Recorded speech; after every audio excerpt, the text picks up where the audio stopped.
Hello. Hello. Anyone around here speak basketball?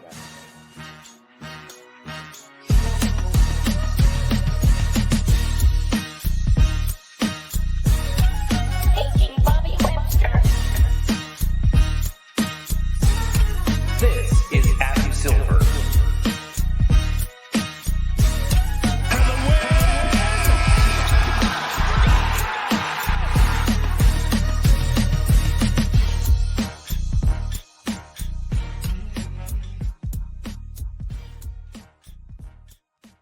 Scotty's World, party time, excellent. What's up, everybody, and welcome to the Confederacy of Dunks Basketball Podcast. Thank you so much for joining us for season 11, Holy cow. I believe. Yeah. Let's just listen. It's a lot of people listen to this, probably more so than people who watch it, but Maddie, got to compliment the new intro. That's delicious.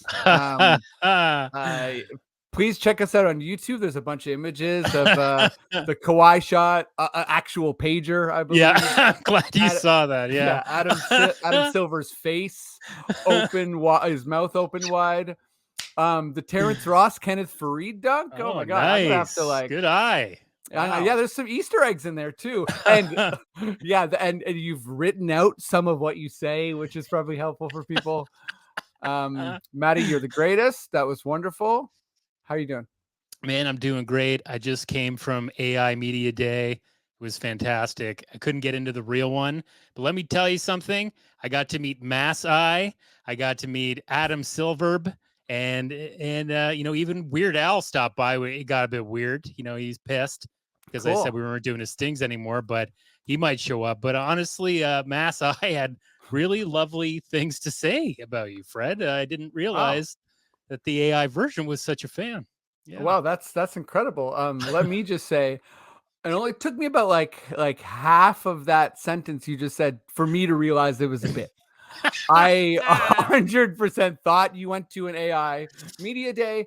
I think that's sort of believable in the times we're living in. I don't know if you're just dropping more Easter eggs. I feel like I'm trying to prepare people for the new stings because I'm somewhere in the middle of you're used to the Weird Al stings sounding really weird, and I'm worried that this sounds too real. So I really need to have a precursor that this is comedy that we insert into it, and we're not actually we're not just weirdos. Okay. Yeah. Well, listen, if it's your first time listening to this podcast, I'm so sorry. We are a Raptors/NBA podcast. Things get extremely weird here. Yeah. Our intros are preposterously long.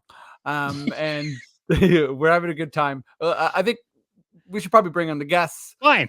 Fine. Oh my God. Wait, were you going to bust out the stings just there? Oh, no. Okay. I don't know. I feel like at some point I'm going to be looking at the camera and Matt's going to come behind me. I'm like kind of rattled right now. Honestly, I feel like I'm a bit scared. This is cool. Adon, let's start with you. It's been there's 2 Raptors preseason games. When people are listening to this, there will have been a third game against the Bulls. Sort of, let's just throw out the preseason caveat. We all understand it's the preseason. We still want to have some fun. What is your hottest Raptors take? Well, looking forward, my hottest take, and I think a lot of fans are going to disagree heavily because they've probably sold all of their stock, but I'm feeling a Malachi Flynn season coming on, baby. Woo! He's got the 4th year. This is the 4th year now, I think, and he's due. I think the talent's there, the skill is there. He's had little demonstrations in the past, a couple of games here and there where he's played well. And I think in this new system, I think with a new relationship, a new coach, he's a contract year for him. I mean, this is really kind of, if he doesn't pull this off, he could find himself out of the league potentially. And And so I think this is the year for Flynn. And I think a good comparator might be like Peyton Pritchard, like undersized, talented guard who's just kind of, he needs more time in the NBA to be accustomed to the lack of athleticism and size and strength that he has against opposing guards. So I'm looking for Malachi this year.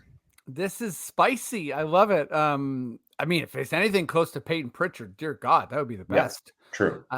And it's funny. My partner, she's not like that much of a hot take person, but for whatever reason, she's always been pretty low on Malachi. And when we were watching the preseason game, she was like, "This guy's still around," and I was like, "Yeah," and she's like, "I don't know," and I was sort of like, "Yeah, we're playing this team, the Taipans," and I feel like some people, Gary or OG or Pascal are playing for a contract. I think he's playing for like his sort of NBA life. Yeah. Like he needs to be good enough to sort of not go through the journey that many players do, which is, playing overseas and trying to make their way back. Right. Like, and you see a guy like Elfrid Payton on that team, and it's kind of like, man, there's people who had a bigger profile than you, Malachi, that are exactly just gutting it out. And there's no one else to really battle with him from the bench, right? Like Delano Banton's gone. Obviously Freddie's gone. Unless I'm not thinking about somebody, I don't think there's a backup point guard that he can't like claim for himself. Yeah, I think if Doughton makes the team potentially, yeah, but that's who knows what's going on there. And I the reason I brought up this question is because I one of the things I was most wrong about, the thing I was the most wrong about last year, and sort of like philosophically, I mean, I was like way too high on the Raptors, but a big part of it was I thought they were going to play a big rotation, and I don't know why I thought Nurse would do that, but I thought that there would be a platoon energy, and I feel like someone like Malachi is someone who could really, really benefit potentially, and others, from having a consistent 8-10 minutes a game, where it's sort of like this. You don't get to play 20 minutes a game, but you do get to play 8 minutes a game every game.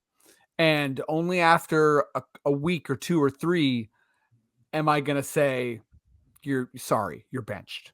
Yeah. And hopefully in a system more conducive for him. Like, I'm not sure that this new offense will give Malachi the freedom to operate, but we do know that whatever Nurse was trying to cook up, Flynn didn't fit in it, right? Like, and so maybe he will get a little bit more opportunity with a deeper rotation to kind of strut his stuff. I'm not sure. And man, oh man, if you can hit some shots, I think you're, like the battle for long, rangy defender is a lot more intense than it is for a guy who can hit 3-point shots on this team. I love it. Anthony, what's your hot take? Oh, let's see. I guess my hottest take has to do with a player that I believed in and was very excited that we got post-draft. And I must bid a fond farewell to Marquise Noel. He has been terrible in the preseason. He's playing true to his size at 5'8". He's firing these bullet passes like he's prime white chocolate, and he's turning it over too much. He's a defensive liability, and I honestly, it really pains me to say, but I just don't think he has any place on the Raptors or in the G League, and I think he might have to take the European route. He'll light it up over there, but I think it's time for Raptors Nation to bid Marquise Noel a fond farewell. Wow. First of all, as someone I was at Summer League this year, which was amazing. He was so electric. And I remember saying to friends that like, this guy is sort of built for this and built for the G League.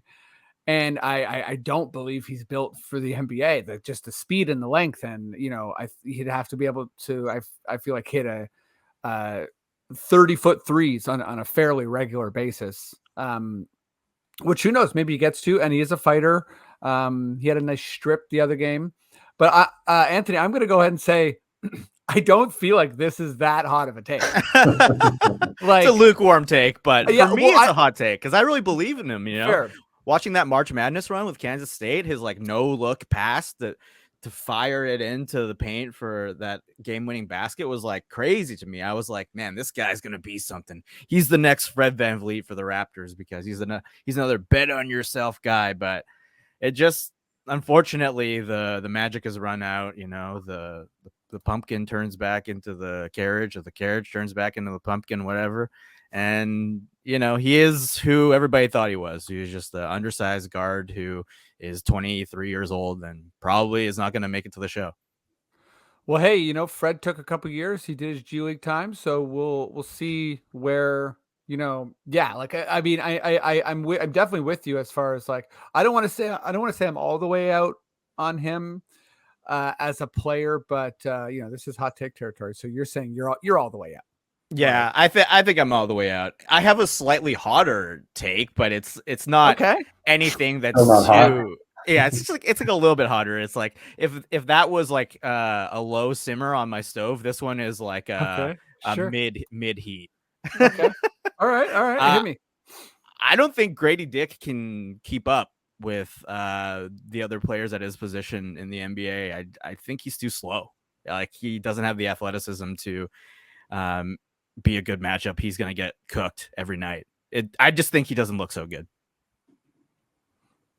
Fair. I mean, great. Like my kind of Grady take is like, I'm honestly not that different than you. I think he's going to take some time to come along. I think, sort of opposite to Marquise, his size really does matter, and being 6'8", pardon me, will help him get off shots. I liked how aggressive he has been from, as far as like taking his shot, shooting. And I think that potentially this team's might be good enough on defense to hide some of his issues.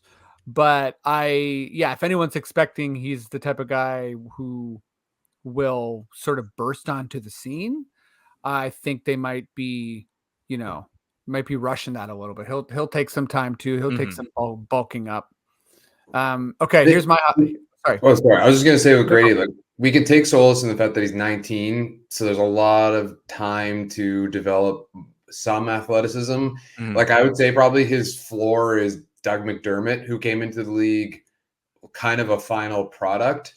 So yeah, he's never going to be great one-on-one defensively, but he could be solid team defensively. Like, clearly his IQ is quite high. So for anybody who's like down on Grady, I'd say you can remain optimistic that there's room to grow, and that I think he'll find a way to stay on the floor at the very least.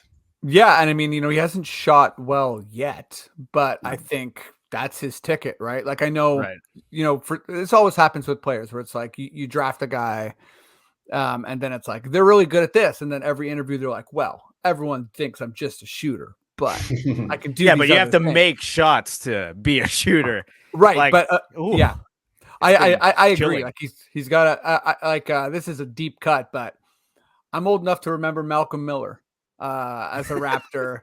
Who was someone who was like money in the G League. Also, you can tell the form, everything's fine. Like, he can shoot the three, but I thought you were going to say Jason Capono. Yeah. Well, Jason, he did though. Jason Capono was like, I did hit the shots. I got paid. Then I came to the Raptors and I was done. But yeah, no. If Grady wants to stick around, he's going to have to study Wieskamp footage and make sure he's ready for his opportunity. I've clearly been playing immaculate basketball grid because I'm like busting out the Wieskamps and the Malcolm Millers. But here's my hot take. I think that it took a lot of people by surprise when Darko said it, but there's a reason why he said he's going to run the offense through Jakob. And my first thought when I heard that was sort of like, what? Like, this, like, we know who Jakob is. Like, he can defend, he can, do the pick and roll. Like, he has, he's sort of like he's become an awesome NBA player, but, you don't see him developing other things. However, I do think that in the proper system with more touches, with bigger expectations, he's the type of guy who can make the right reads. Like I don't see him ever making Jokic style or like Scotty style, like kind of like eyes on the back of my head passes. But if it's a tight system, I could really see him getting more comfortable with the ball and diming it out a little bit. And again, not necessarily like getting big assist numbers, but I think he could do a lot of Gretzky passing. And I think that yak up as a sort of like initiating hub is going to work, and it's going to surprise people. And it's going to remind people that even if you're 28 in the league, that it's how you're used and how you're kind of, how like when people have confidence in you, you're going to be able to achieve things that no one expected. So that my take is that, the Pirtle the passer is real, and we're going to see it. So is that a hot take? Question mark? I hope it's not, because if everyone is like Pirtle is a great passer, he's going to be awesome in this situation, then I guess it's like a medium cold take, but I'm happy if that's the case. But like Anthony, I can bust out. Oh wait, first you tell me why you think it's not a hot, because that makes me feel good.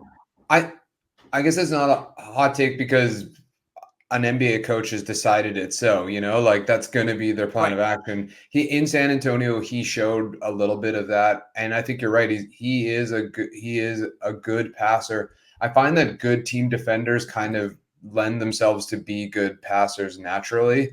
My concern, however, was that I thought Scotty was going to be that hub. Like I really wanted to see him in the high post. So I am kind of interested to see how those two kind of work off of each other.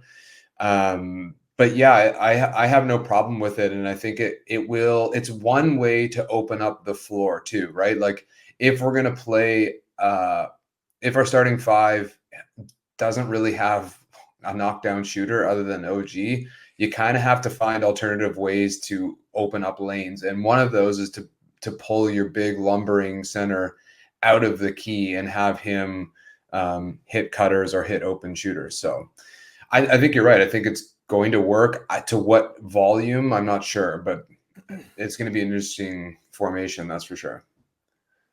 Yeah, I think so, and I hope so. You're watching the some of the preseason stuff, seeing that like kind of line they put behind the 3-point line, that's built in the practice facilities to kind of like this is where a lot of the action is going to get initiated.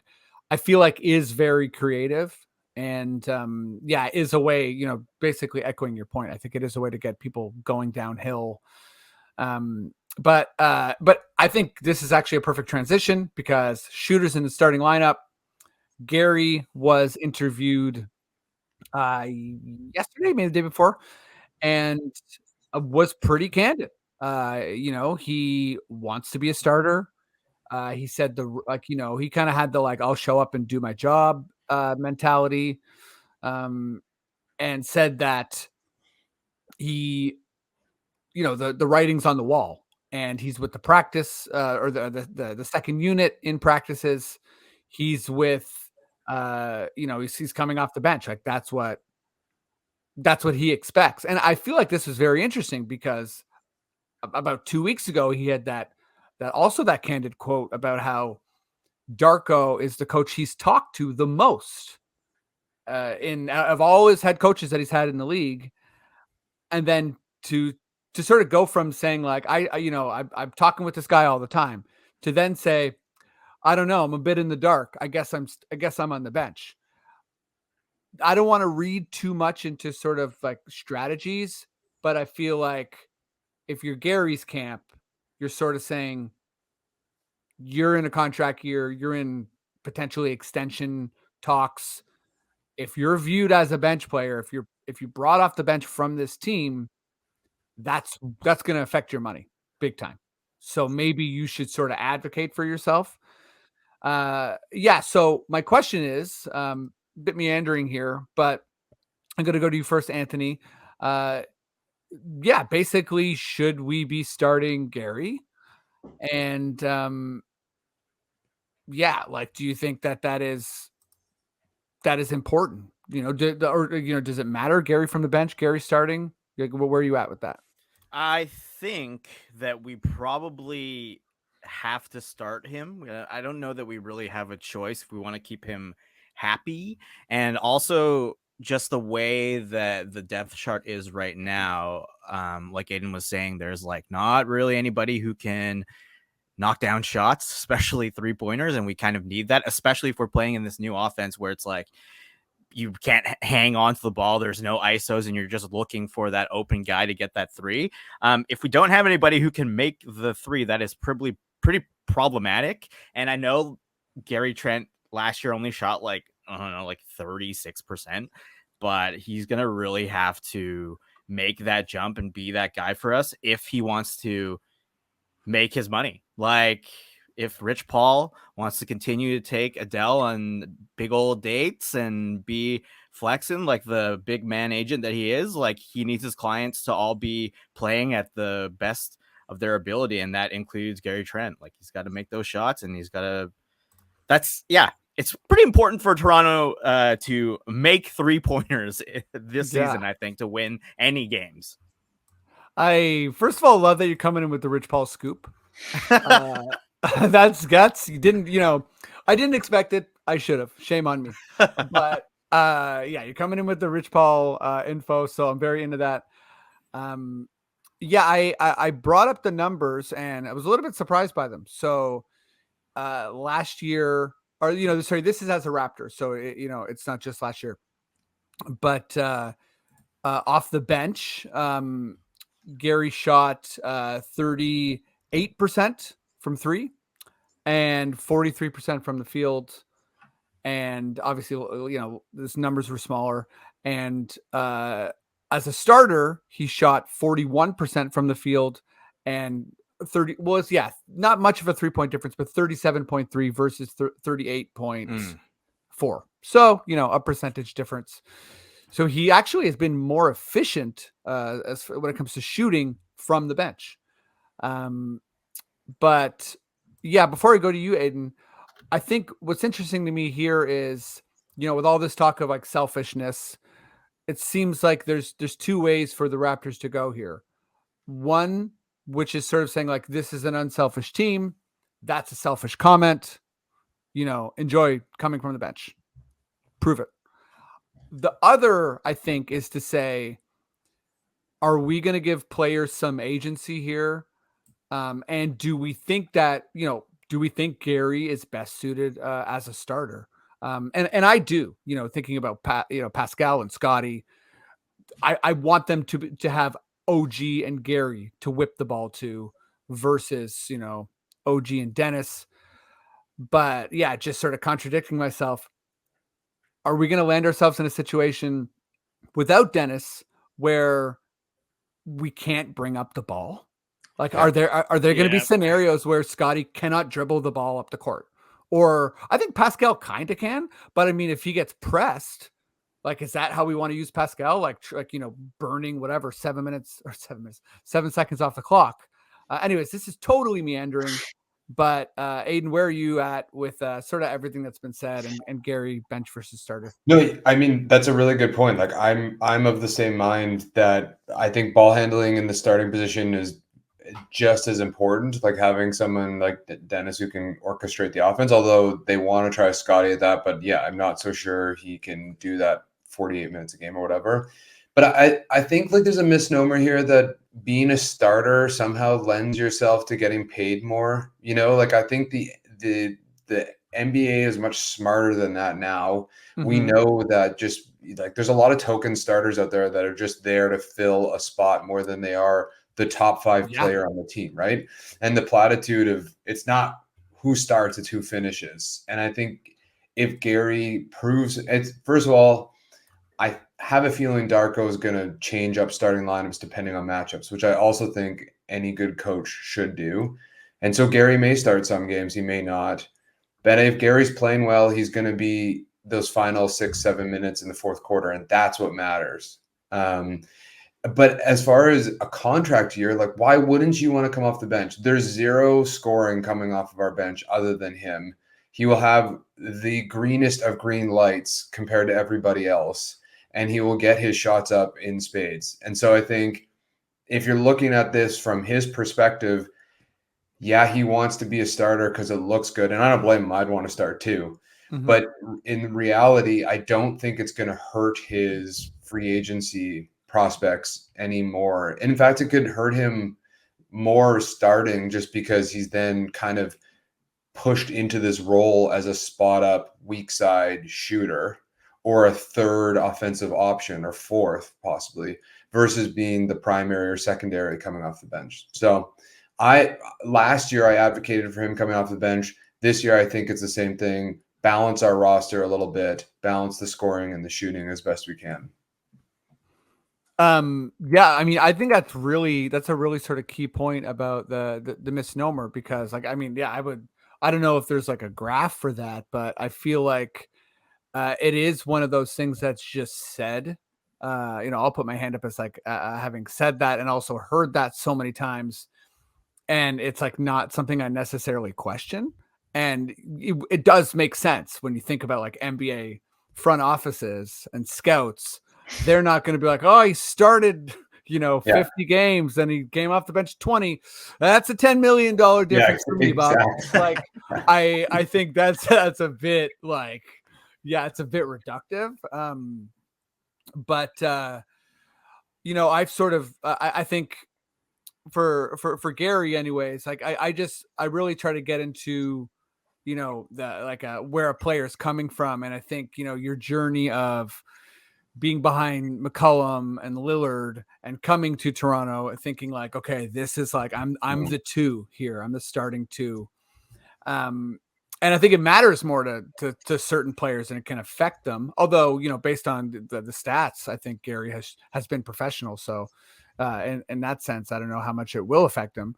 But I also feel like Dennis is a guy who I don't think, I think if he's not starting, I think he's really quite okay with that. But again, that doesn't matter. Maybe it's kind of ironic too, right? Because when he was in Atlanta, he was behind Jeff Teague, I think, and he was squawking about not being the starter. Mm-hmm. And you see this maybe it's a young guy thing. Totally. You see it so often with these young guys. They obviously want to get paid. Like, I totally get it. Although Gary just opted in for what, 30 million or something? It's not like, or how much? It was 17. He opted 17. Okay, sorry. 17. It's not like they're hurting, but I get that they want to get paid on their next contract. But it is interesting to see that over time, players come to understand that they have a role to play, and or where they are, whether it's starting or bench, doesn't necessarily affect their their volume stats and things like that. So it is ironic that Dennis doesn't really care anymore. Once upon a time, he was in Gary's position. Yeah, I mean, he's been through the NBA ringer, right? He was the guy. Then he went to OKC, major injury. Played for the Lakers, where obviously he's not going to be the guy. He turned down that 70 mil contract. You remember that? I do. Yeah.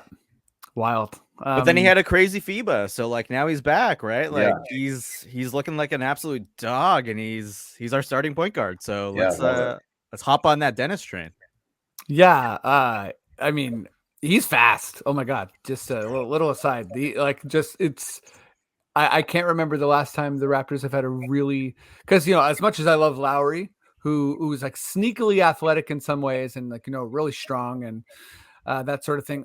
He wasn't just like a speedster, right? And then before that, it's Jose Calderon, who is absolutely, I think, maybe a fast decision maker. Or his claps were fast when he was trying to like stop someone from hitting a shot. But I don't know. You maybe have to go all the way back to TJ Ford to think about having a really, really fast point guard. Although TJ Ford was, I think, way faster than Dennis. But any more thoughts on Gary before we move on? Sick.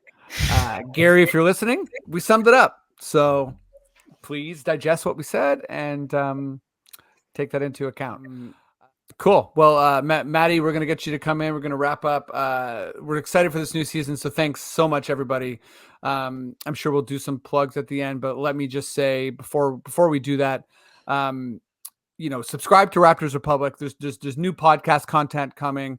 There's so much written content. Make sure you follow these two guests online and give them some love. We try to have the best guests here possible. And, we're all artists. We're all sort of grinding. We're all basketball people. So help us out. Give us some love. And let me go to you first, Anthony. I love your Siakam shirt. Holy shit. What do you got going on? What do you want to tell people? All right. Wow. Okay. So what do I have going on? Some of the podcasts that I'm working on right now are on hiatus. They're in their off season. But I have started doing color commentary for a independent wrestling promotion here in Toronto by the name of Greektown. And Greektown has a show October 21st at the Eastminster United Church featuring Santana from AEW. It's also the finals of the Greektown Cup. I will be doing color commentary alongside Second City alumni Nugnar Gang. If you can't be at the show in Toronto, October 21st, you can watch us live on the internet on Fight TV. And also, I'm doing some sketch comedy. I had a big show this weekend with my sketch comedy team, $20 Sandwich. We are doing TikTok content and Instagram Reels because we want people to like us and come to our shows. So you can follow us at $20 Sandwich on Instagram and TikTok. Hell yeah. Oh my God. I didn't know about that wrestling thing. That's incredible. I'd love to see that, man. That'd be amazing. Adon, what's up? What do you want to tell people about? Not much going on. You can follow me on Twitter at Adon Moss. I share NBA thoughts once in a blue moon, and I'm writing for Raptors Republic again. Do subscribe. Like, they are one of the few local kind of sites that pay their writers well to write whatever they want to write. We have a lot of up and coming talent, so you can read my stuff there as well as a lot of other good writers. Amazing. Maddie, what's up? Give people our spiel here. Okay, well, thanks for listening. Welcome to season 11 of the Confederacy of Dunks. We are back to weekly, so if you could please subscribe on your favorite podcatcher. If you're watching this on YouTube, that would be great. And if you're watching on YouTube, give us a like, give us a comment. Freddie always tries to get in there and respond when he can. And yeah, we've actually got an event coming up with Raptors Republic. The season opener on the 25th of October, 7 o'clock at 3 Brewers in Toronto. That's 275 Yonge Street. If you are a paywall subscriber, it's free. If you are not a subscriber, it's $15. There's contests, there'll be prizes and giveaways. So you should come and meet some of the people at Raptors Republic. I think I'm going to try and get there. And I think Freddie might as well. We haven't talked about it, but I'm sure we will. Anyway, come check it out. Come check it out at 3 Brewers. And yeah, we will see you next week. And thank you so much for listening. Amazing. Matt, you hit it all. The way you said Yonge Street was wonderful. And looking forward to a good season. Matt, if you feel like we're done, we're good to go. Please just give me those words I love so much. Okay. Okay. Listen to full episodes of the Confederacy of Dunks only on the Rapcast.